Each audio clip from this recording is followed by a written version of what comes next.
Hazreti İsa yana ko'l bo'yida xalqqa ta'lim berishga boshladi. Uning atrofiga to'plangan xaloyiq intayin ko'p bo'lg'ashqa, u bir kemaga chiqib o'ltirdi. Xaloyiq bo'lsa, ko'l bo'yida turishadi. Hazreti İsa ularga tamsil bilan nurg'un hikmatlarni o'rgatdi. U ta'limida mundaq dedi: "Quloq selinglar. Bir dehqon urug' chashqi etizig'iga chiqibdi. Chashqan urug'larning ba'zilari chig'ir yo'l ustiga tushibdi. Qushlar kelib ularni yeb ketibdi. Ba'zilari tuprog'i kam, toshliq yerlarga tushibdi. To'pisi nepiz bo'lganlikdan tezla unib chiqibdi. Lekin cho'nqir yildiz tatmag'ashqa kun chiqish bilanla solishib qurib ketibdi. Ba'zilari tikanlarning orsiga tushibdi. Tikanlar o'sib maysalarni besib olibdi. Natijada maysalar hosil beramabdi. Ba'zilari bo'lsa munbat tuproqqa tushibdi. Ular unib chiqqandan keyin o'sib cho'ng bo'lib yaxshi hosil beribdi. Ularning ba'zilari 30, ba'zilari 60, yana ba'zilari bo'lsa 100 hassa hosil beribdi. Hazreti İsa yana mundaq dedi: "Bu so'zlarni qulog'inglarda kim tutinglar." Xaloyiq ketgandan keyin Hazreti İsa'ning 12 shogirdi bilan agashkuchilari uningdan tamsillarning ma'nosini so'rashdi. Hazreti İsa ularga mundaq dedi: "Xudoning podshohligining siri sizlarning bilishinglarga berildi. Lekin podshohligining sirtiklariga hamma ish tamsillar bilan uqtirildi. Buning bilan Xudoning mo'ni so'zlari amalga oshirildi. Qilganlarimga qaraydi, ma'nosini uqmaydi. So'zlarimni anglaydi, tushunmaydi.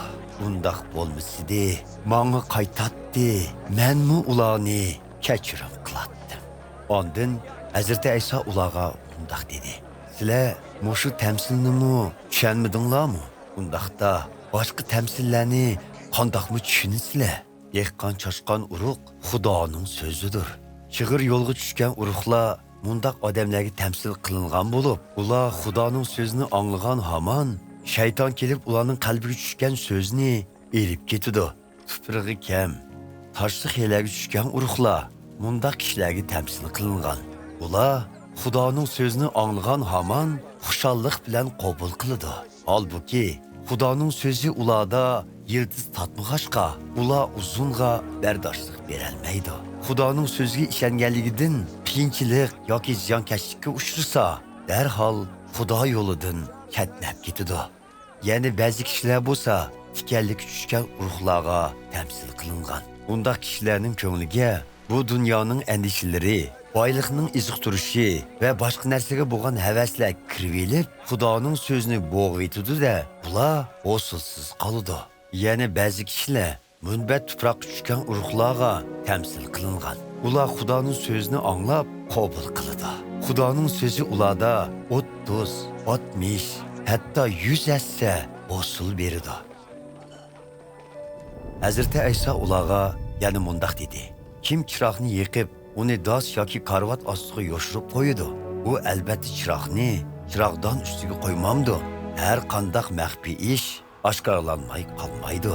Yoshirun tutilgan har qanday ish fosh bo'lmay qolmaydi.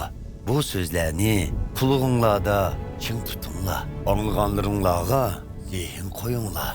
Sizlar qancha ko'p zehn qo'ysanglar, sizlarga shuncha ko'p tushuncha beriladi. Hatto yetib oshqidakmi beriladi. Chunki kimda aql farosat bo'lsa, uningga texmi ko'p beriladi. Lekin kimda aql farosat bo'lmasa, uningda bog' bo'g'inimi elib ketiladi." Keyin Hazreti İsa mundaq dedi: "Xudoning podshohligi yana buningga o'xshaydi. Dehqon tuproqqa urug' chachidi. U kechasi uxlaydi, kunduzi turadi. Urug' unib yetishidi.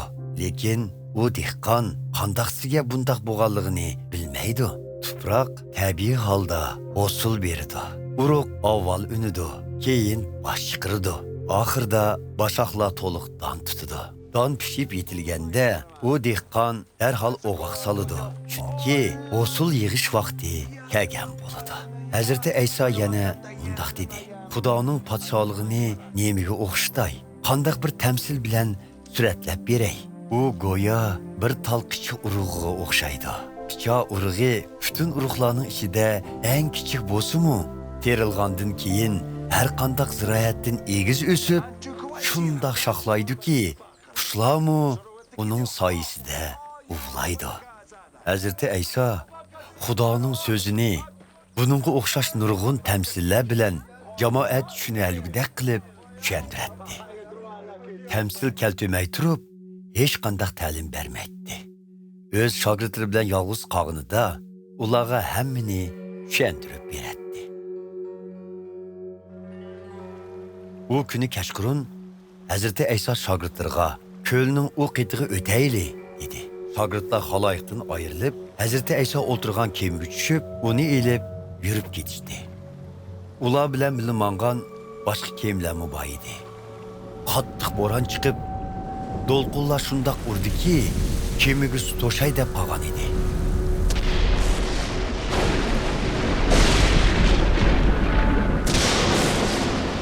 Hazrati Ayso kemaning oyoq tarafida yostiqqa bosh qo'yib, uyquga ketgan edi.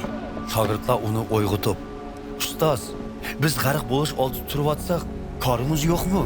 deyishdi.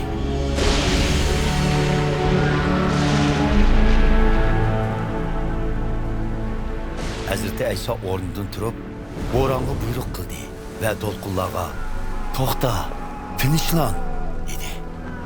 Buning bilan bo'ron to'xtab, do'lqin pastlab, hammasi tinchidi.